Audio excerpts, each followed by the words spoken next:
Bonsoir à toutes et à tous, bienvenue, c'est Science Publique, votre rendez-vous quotidien de débats, chroniques et reportages, 90 minutes de grands thèmes pour donner du sens à l'actualité et aux crises que nous traversons. Et justement, à Davos aujourd'hui, le ton est monté entre Donald Trump et Emmanuel Macron. Le président US s'est moqué de son homologue français, dit-il, qui joue le dur à cuire. Il continue, Donald Trump, de revendiquer le Groenland, mais sans faire usage de la force. Nous n'obtiendrons probablement rien, à moins que je ne décide d'utiliser une force excessive, ce qui nous rendrait franchement inarrêtables. Mais je ne le ferai pas.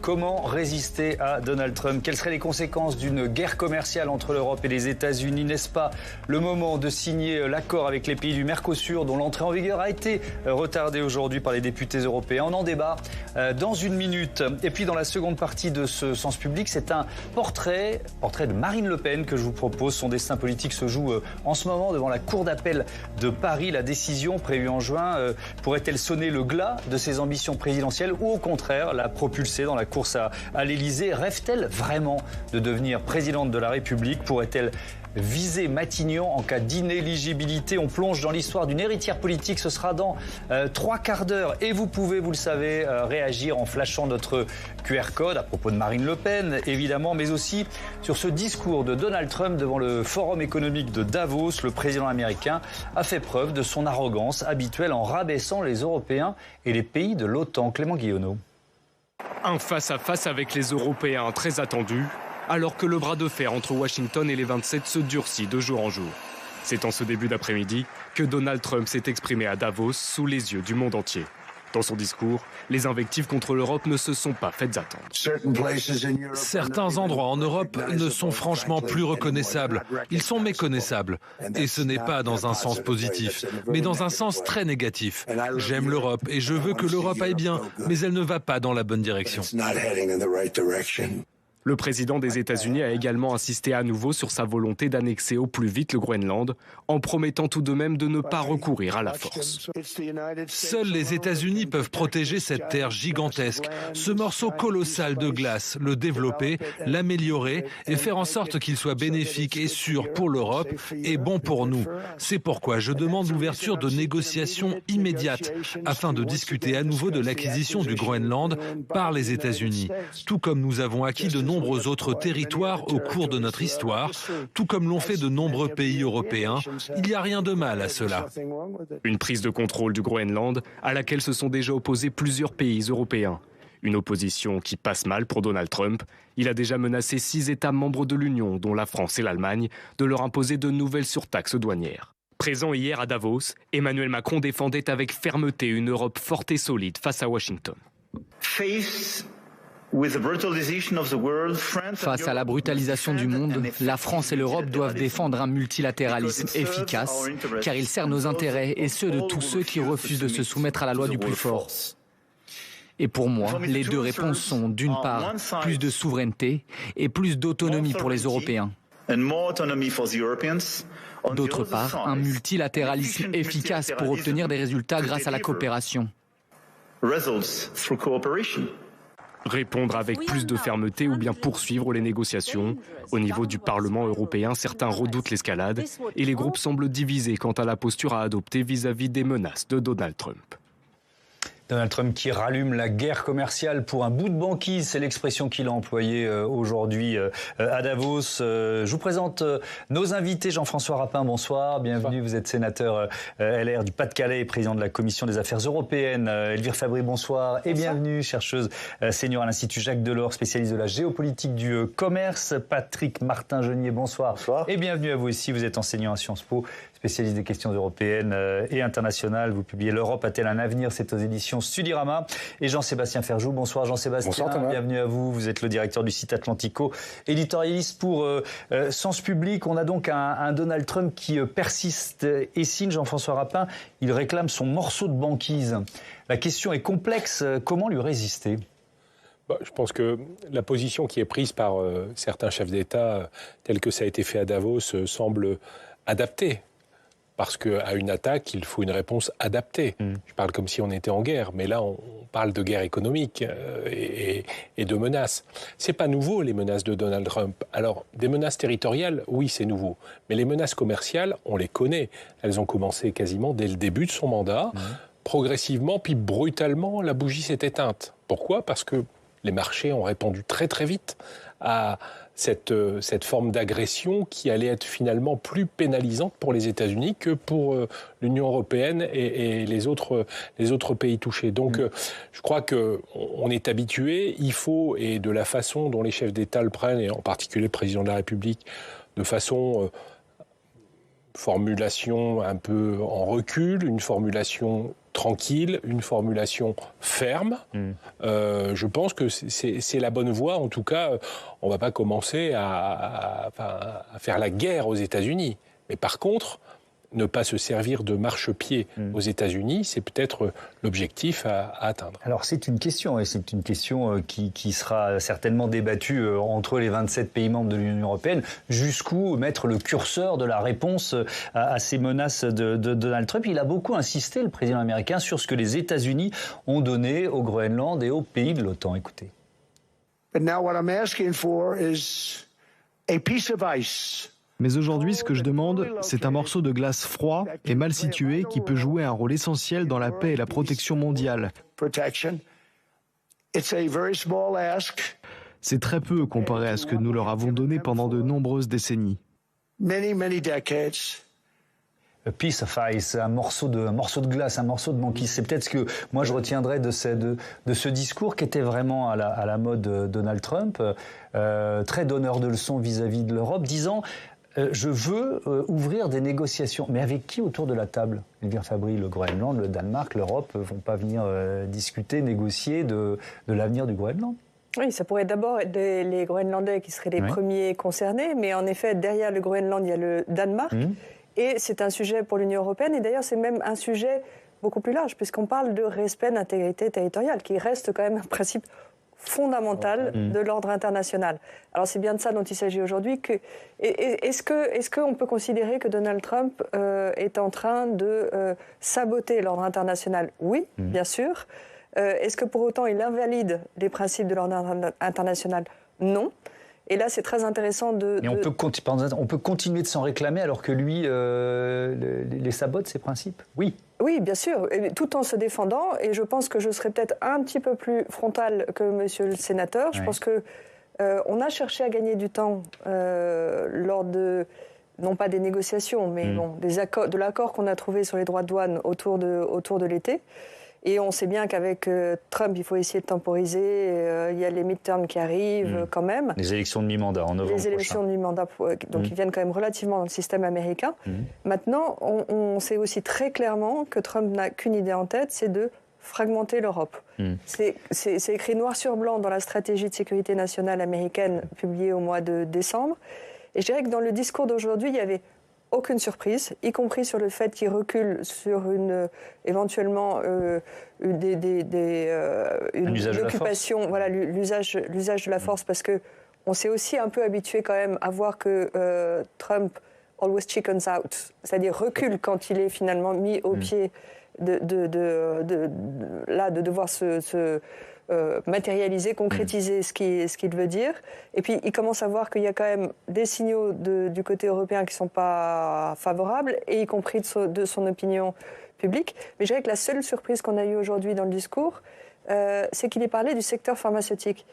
Parce que, évidemment, que c'est le prochain enjeu auquel il veut s'attaquer en demandant à ce que les Européens augmentent le coût des médicaments. Mais on ne s'attendait pas à ce que ça vienne aussi vite, et donc ça n'est pas qu'une question liée au Groenland. Il revient.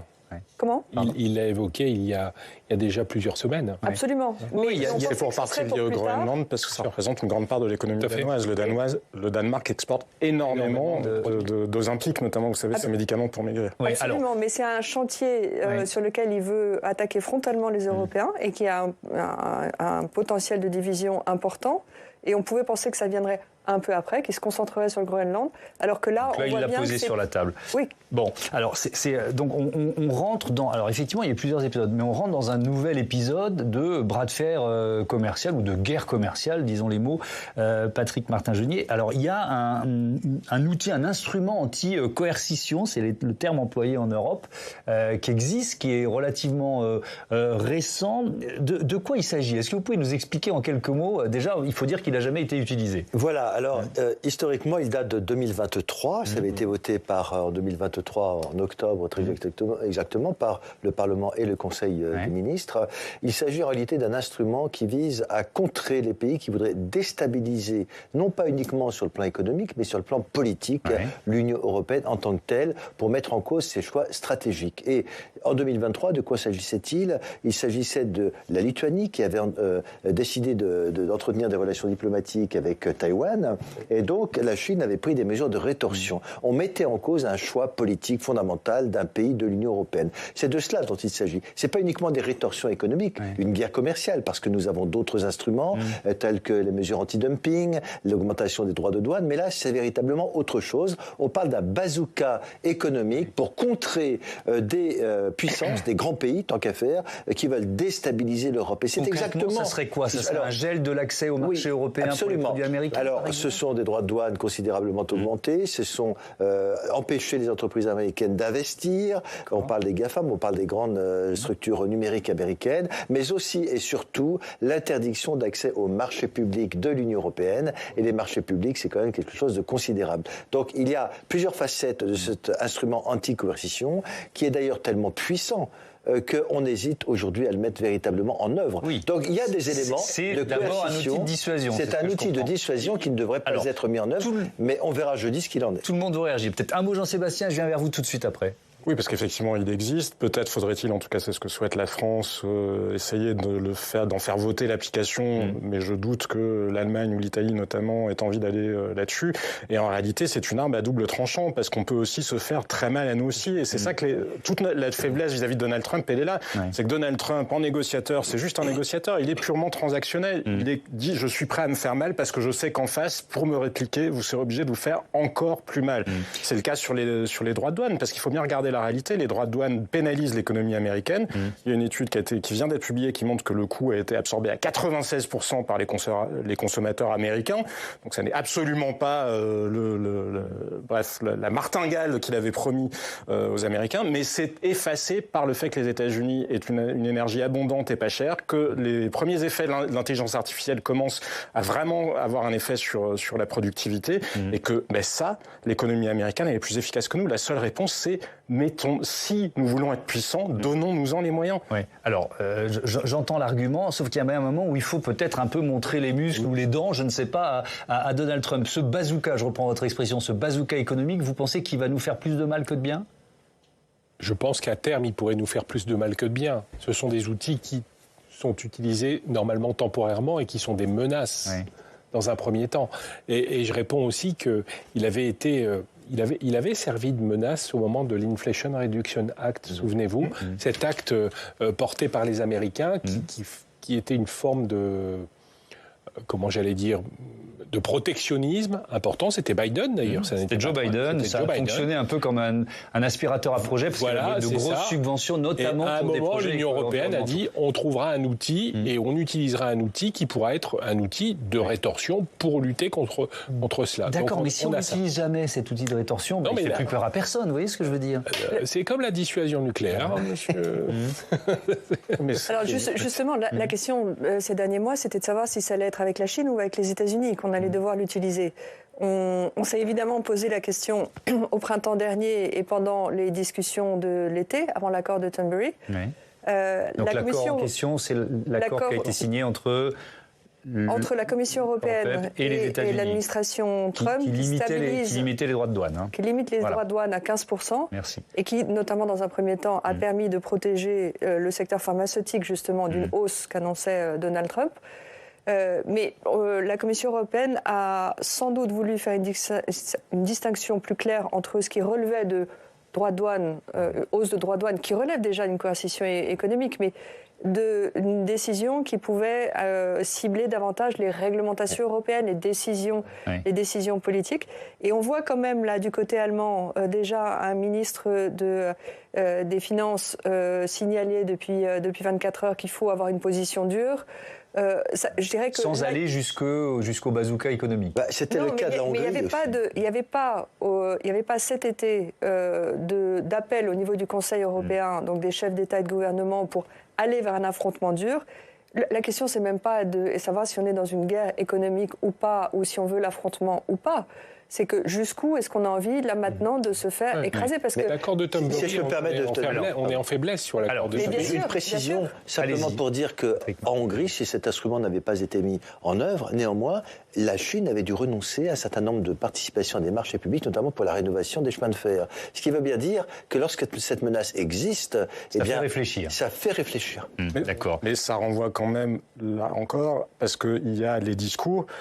Et il y a la réalité, dans la mesure où nous sommes très dépendants d'un certain nombre de services que l'Europe importe des États-Unis, c'est aussi beaucoup les services de la tech, de la big tech américaine. Est-ce qu'on pourrait s'en passer ?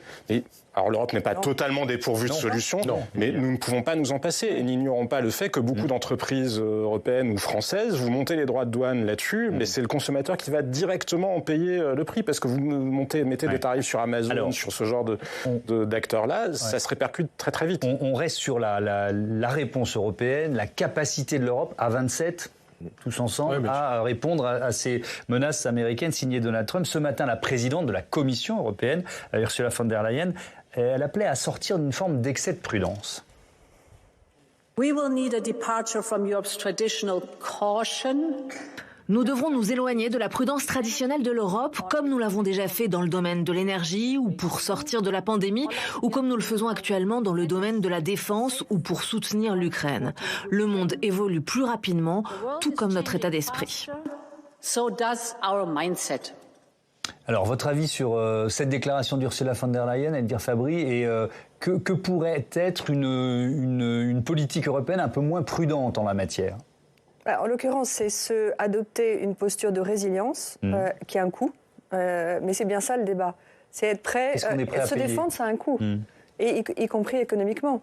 C'est-à-dire que de toute façon, imposer des droits de douane aux Américains, évidemment que c'est pas notre politique, c'est pas notre option privilégiée, parce que ça a un coût pour les consommateurs. On a cessé de le dire dans le cas des droits de douane américains, et vous venez de l'évoquer, ça a une répercussion sur la consommation américaine. Mais il faut être prêt il faut savoir ce que l'on veut défendre. Derrière, je reviens encore une fois sur la question des médicaments, parce qu'aujourd'hui, c'est le Groenland qui, pour certains, peut paraître un petit peu loin et finalement qui n'a pas d'impact direct. Si demain, c'est la question des médicaments, c'est-à-dire ce que veut Donald Trump, c'est donc une hausse des médicaments dans toute l'Europe, vous croyez que ce débat-là va laisser tout le monde en France sans réaction? Je veux dire, c'est un sujet vital. C'est majeur. Alors évidemment, les services américains du numérique, on ne peut pas s'en passer. La question, c'est pas de savoir comment est-ce qu'on applique ça de manière transversale, c'est comment est-ce qu'on compose un bouquet de mesures qui maximisent l'effet négatif sur l'économie américaine, qui minimisent l'impact sur l'économie européenne, mais il faut surtout être prêt à se préparer en réduisant nos dépendances excessives et investir beaucoup plus en interne dans l'industrie européenne. Et en sachant peut-être écouter les procès, parce que Donald Trump dit de manière extrêmement brutale ce que les administrations américaines disent depuis longtemps, depuis au moins l'époque Clinton, sur les excédents commerciaux allemands, sur la manière dont nous gérons notre rapport à l'énergie, sur le fait que nous n'avons pas assez investi dans les dépenses de défense. C'est-à-dire que je crois vraiment que l'Europe, si elle veut se donner les moyens de ce discours de défense, encore faut-il qu'elle soit d'abord capable de se regarder en face et de regarder ses propres limites et sur nos faiblesses, mais aussi sur la situation. Il n'y a pas que de la folie dans la manière dont les États-Unis s'adressent à nous.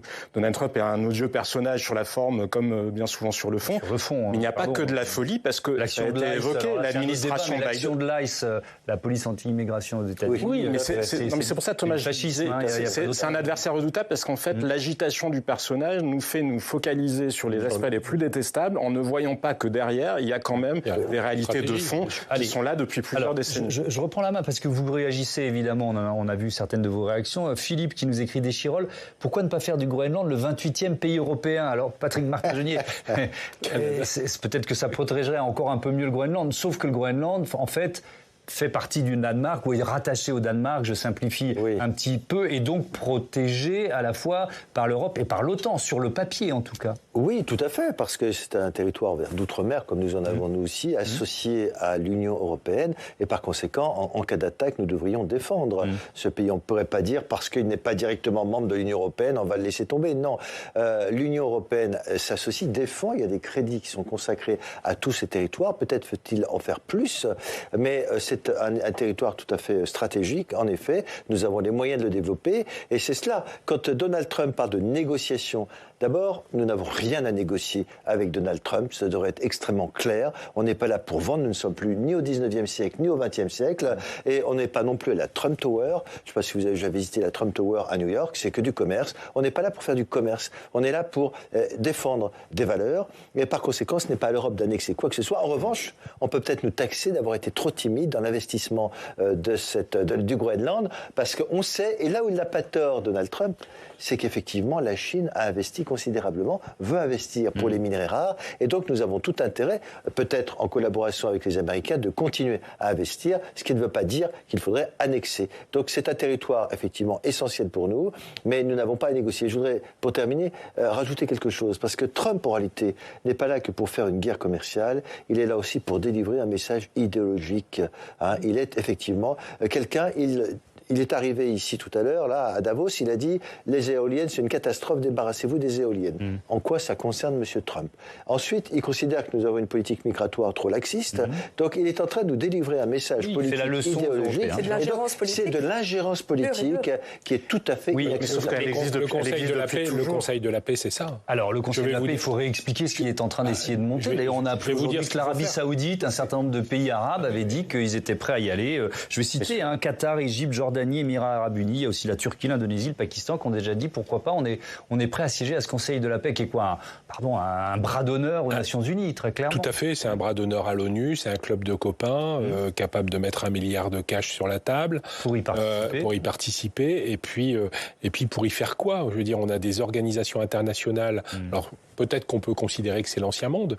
Je voulais réagir tout à l'heure sur ce qu'avait dit Ursula von der Leyen. Peut-être a-t-elle, avec son discours, mis une fin à ce qu'était le modèle européen de soft power, c'est-à-dire une Europe très diplomatique, très voilà. Je pense que il faut qu'on ait une Europe qui se reconcentre sur ses priorités avant tout, qui ne s'élargissent pas dans des compétences qu'elle n'a pas forcément et qu'elle va aller chercher et qu'elle puisse travailler. Donc moi je pense qu'on n'a rien à faire dans ce Conseil de la paix, ni la France ni même l'Union européenne, parce que qu'est-ce qui interdirait l'Union européenne d'y participer? Parce que c'est le chef Donald Trump, d'ailleurs permettez-moi du peu, je ne le connais pas, mais mettre au public les échanges qu'il a avec un président de la République. Oui, il a divulgué un texto qu'Emmanuel Macron lui avait envoyé. Sur Twitter ou sur ses réseaux sociaux. Manifestement, en réaction au fait qu'Emmanuel Macron se soit laissé filmer lui avec une conversation avec Donald Trump, comme il avait fait avec Vladimir Poutine avant. Mais franchement, enfin voilà... Moi, si j'échange avec un ministre, je publie pas. Alors, donc c'est une façon bizarre de faire de la diplomatie. C'est une façon très difficile d'aborder la diplomatie. Et je pense qu'à partir de ce moment-là, peut-être que l'Union européenne doit prendre leçon de ça. Elle ne doit pas prendre de leçons de Donald Trump, mais elle doit prendre des leçons sur sa façon d'être plus tard. Ouais, avec Emmanuel Macron qui se pose parmi les chefs d'État européens qui veulent résister, frapper fort face à Donald Trump. Il a rappelé hier ce refus de la loi du plus fort. Écoutez. C'est aussi un glissement vers un monde sans règles, où le droit international est bafoué, où la seule loi qui semble compter est celle du plus fort, et où les ambitions impériales refont surface.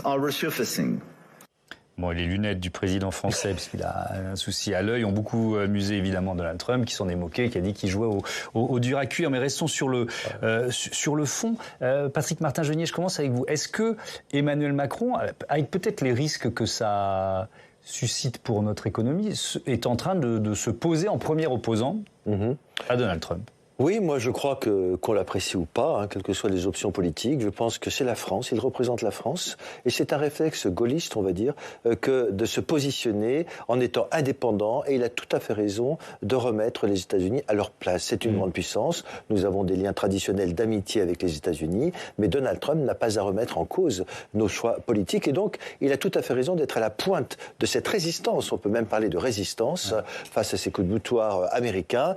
Évidemment, le risque, c'est que nous ne soyons pas nécessairement suivis par les autres États européens, mais c'est là, c'est bien, c'est l'image de la France de montrer dans cette tradition gaulliste qu'on est capable de s'opposer, même si ça comporte des risques. Alors, qui suit Emmanuel Macron, Elvire Fabry?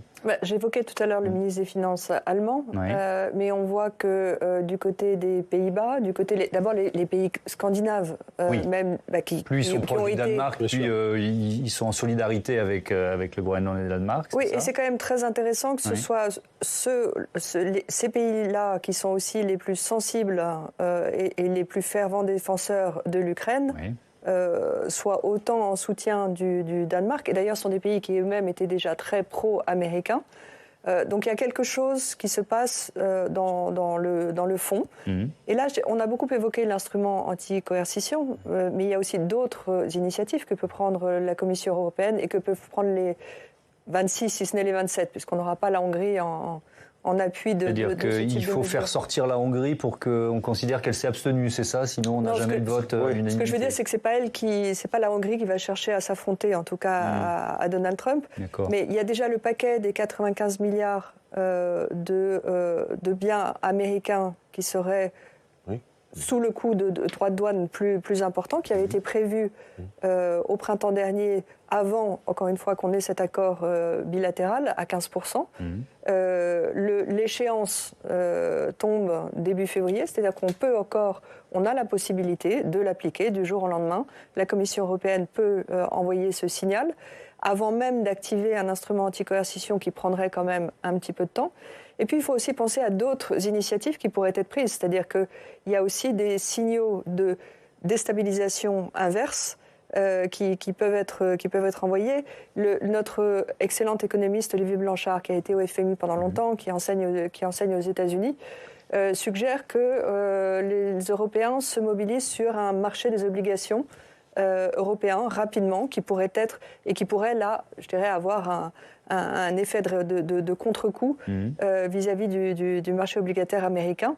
Je dirais qu'on ferait d'une pierre deux coups, c'est-à-dire que c'est à la fois un effort d'intégration au sein de l'Union européenne, et le signal qui est envoyé, c'est un signal de cohésion et qui enverrait vraiment une priorisation des mesures à prendre. Alors évidemment, Donald Trump, il a le sens de la formule et de la menace. Il menace de droits de douane de 200% sur les vins et champagnes. Alors, j'écoutais, je crois que c'était ce matin chez nos confrères de France Info, un viticulteur français qui était très critique contre Donald Trump, mais qui aussi demandait à Emmanuel Macron d'y aller un peu mollo en disant attention, il faut se défendre, mais sous la bannière européenne, sinon on est trop exposé. Votre avis là-dessus? Mon avis, c'est que, et je le disais devant le Conseil d'État lundi, c'est qu'on a affaire à une forme de schizophrénie, en fait. Et si elle est valable pour les citoyens, elle est aussi valable pour les États membres, je vous entendais parler, où on a des États membres qui contestent finalement ces postures, mais qui sont tellement dépendants, quelquefois, des États-Unis, et notamment au plan de l'armement. Et les accords récents qu'on a pu avoir avec les États-Unis ne vont pas dans le sens d'une autonomisation des pays européens, puisqu'il impose globalement d'acheter du matériel américain. Et donc, on a cette schizophrénie qui fait que, d'un côté, il y a le cordon ombilical avec les États-Unis qui persiste, et puis de l'autre côté, la condamnation de tous ces éléments. Et chez les viticulteurs en particulier, c'est aussi leur gagne-pain, et ils sont dans une situation très difficile, où effectivement ils veulent continuer d'exporter. On sait que chez nous, la balance commerciale agricole, pour la première fois, a été déficitaire. Le truc qui tient encore à peu près, c'est l'export des produits, des vins et spiritueux. Donc effectivement, si on souffre encore plus de ce côté-là, ça va être très compliqué. Et c'est vrai, si je peux me permettre, que je lisais un article dans la presse allemande, pourquoi Friedrich Merz, le chancelier, est aussi modéré, c'est parce que tous les industriels disent attention, il ne faut pas y aller trop fort, la Chambre de commerce et d'industrie à Berlin, les exportateurs, pharmacie, industrie, l'automobile, et donc appellent l'attention du chancelier sur le fait qu'il ne faut pas non plus partir dans une guerre ouverte avec les États-Unis. C'est ce que j'appelais la forme de schizophrénie économique. C'est-à-dire ce qui est sans doute assez maladroit d'un point de vue diplomatique, parce que je le disais tout à l'heure, Donald Trump, il est transactionnel, il n'est pas sur le terrain des valeurs, ou en réalité assez peu sur le terrain des valeurs. Je ne dis pas que c'est bien ou que ça n'est pas bien, c'est la réalité. Il se trouve que les États-Unis en l'état sont plus puissants que nous. Et si nous répondons sur le terrain de la morale, à la fois sur la forme, tout prendre ce qu'il dit au premier degré, à mon sens, c'est une erreur. Vous savez ce qu'on dit sur les réseaux sociaux, don't feed the troll. Enfin, à un certain degré, il ne faut pas répondre à quelqu'un qui est en train d'essayer de vous harceler parce qu'il ne va faire qu'aller encore plus loin. Je ne suis pas certain qu'Emmanuel Macron ait vraiment compris cette leçon-là. Mais il faut quoi, le snobber à ce moment-là? Non, il faut se montrer ferme, mais dans une forme sans doute d'indifférence. C'est-à-dire se montrer ferme et surtout agir sur les moyens. Souvenez-vous, au début, il est revenu en arrière, au début. Rapidement, il nous reste moins d'un quart d'heure. Mais sur le Groenland, il est revenu en arrière. Et je voudrais qu'on parle du Mercosur, puisqu'il y a eu quand même un fait majeur aujourd'hui. L'accord qui était en passe d'être signé, il est reporté. On va vous expliquer ça dans un instant. Elvire Fabry. Cette stratégie de temporisation, c'est ce qu'on a maintenu jusqu'à maintenant. Et je crois qu'on est plus sur le registre simplement des principes. On a notre modèle, on a nos valeurs, on a l'Europe à défendre, mais pas tellement du point de vue des valeurs en tant que telles, en jugeant moralement Donald Trump, mais de manière concrète. Parce qu'encore une fois, là, ça n'est pas que le Groenland, ce sont tous les dossiers, c'est une ingérence politique en marche qui est là pour transformer complètement nos modes de société, et c'est ça qu'il faut que l'on prenne. Non, mais je suis sûrement d'accord avec vous. Juste d'un mot, moi je disais juste, face à Donald Trump, si nous voulons avoir les moyens, je ne vous disais pas de temporiser sur les valeurs, je vous disais peut-être d'être un peu plus indifférent face aux provocations les plus extrêmes. C'est de dire le seul moyen de lui tenir tête, c'est de se donner les moyens d'être fort. Le droit n'existe que s'il y a une puissance pour le faire. Allez, nous avons une promotion nécessaire.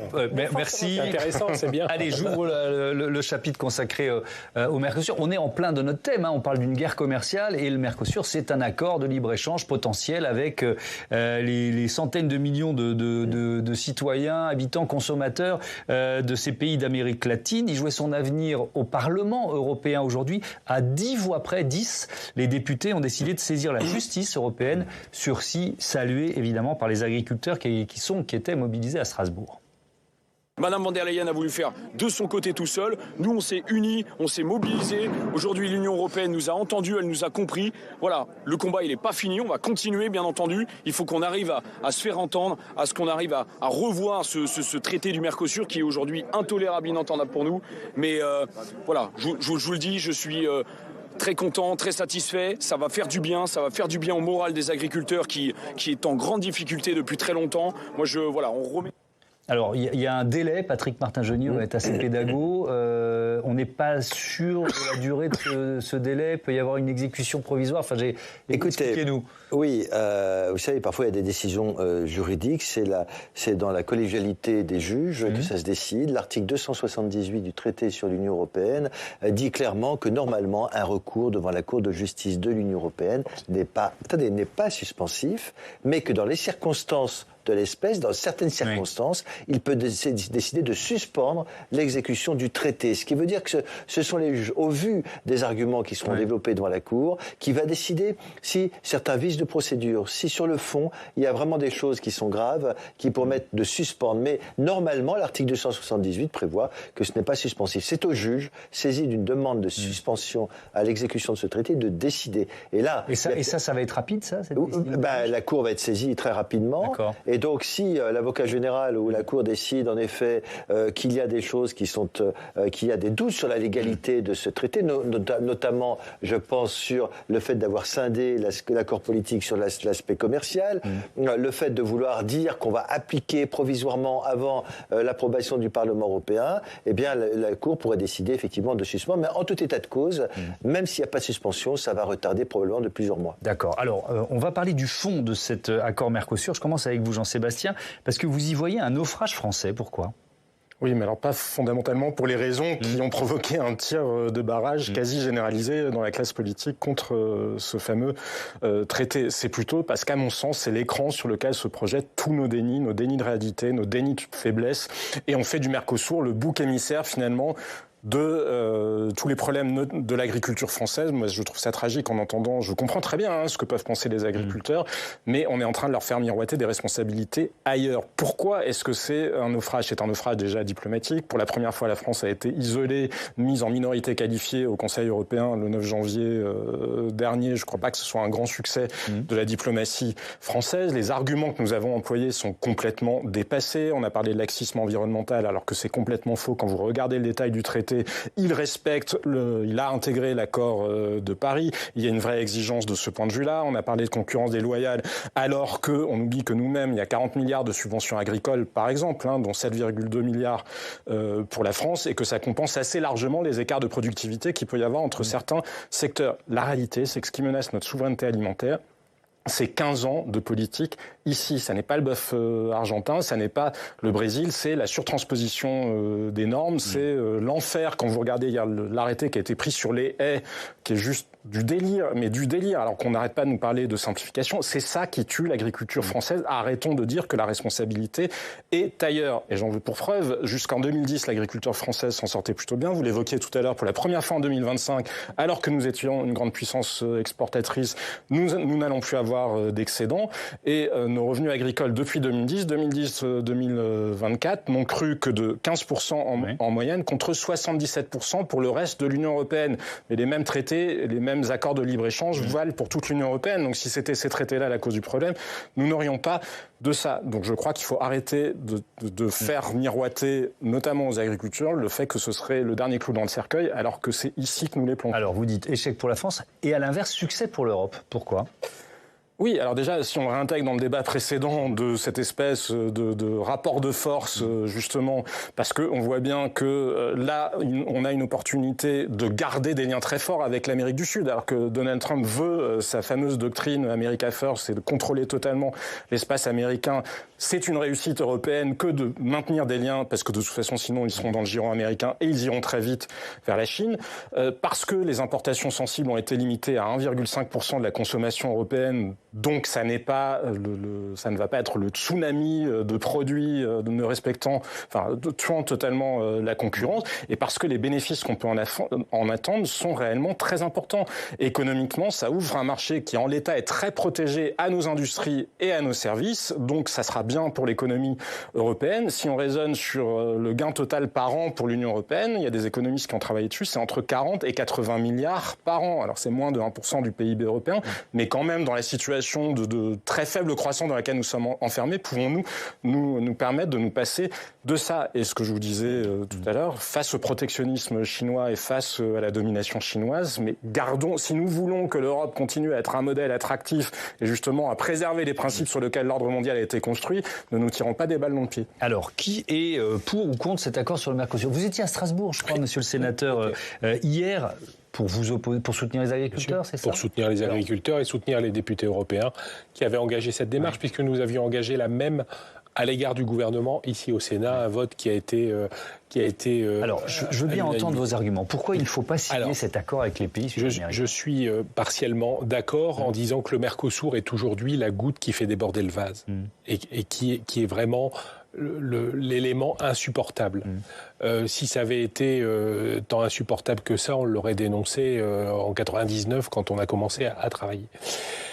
La seule chose, c'est qu'aujourd'hui, et sur les actes de surtransposition, sur le problème franco-français tel qu'il est imposé depuis des années, mais aussi le problème européen, sur la norme... Assez largement sous influence française. Et pas seulement.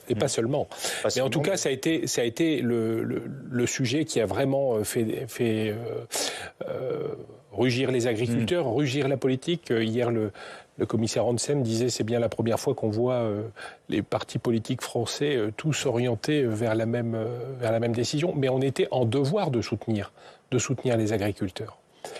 Moi, je pense qu'on ne peut pas à la fois accepter des produits qui viennent du Mercosur en particulier, mais qui ne sont pas contrôlés.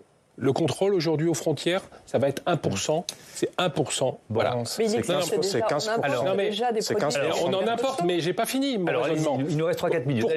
Pourquoi importerions-nous du maïs avec des produits qui permettent de sa croissance alors qu'ils sont interdits en Europe? Mais on ne peut pas. J'entends bien votre argument. Tout ça. On ne peut pas le faire. Mais si, on peut le faire. Non, on peut le faire. La production européenne. Les exportations doivent respecter les normes sanitaires et phytosanitaires. Si tout le monde parle en même temps, on comprend rien. Bon, mais si c'est pas contrôlé.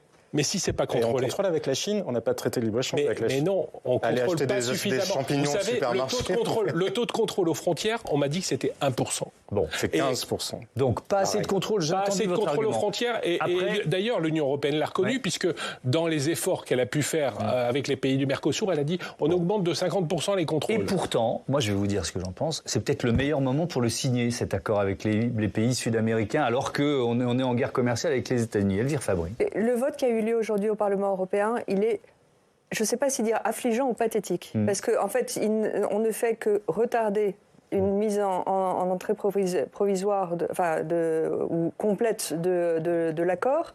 Je me demande ce que pensent les viticulteurs aujourd'hui. Parce qu'on ne peut pas parler des agriculteurs. Oui. Les viticulteurs, ils ont soutenu cet accord du début jusqu'à la fin. On ne les a pas beaucoup entendus.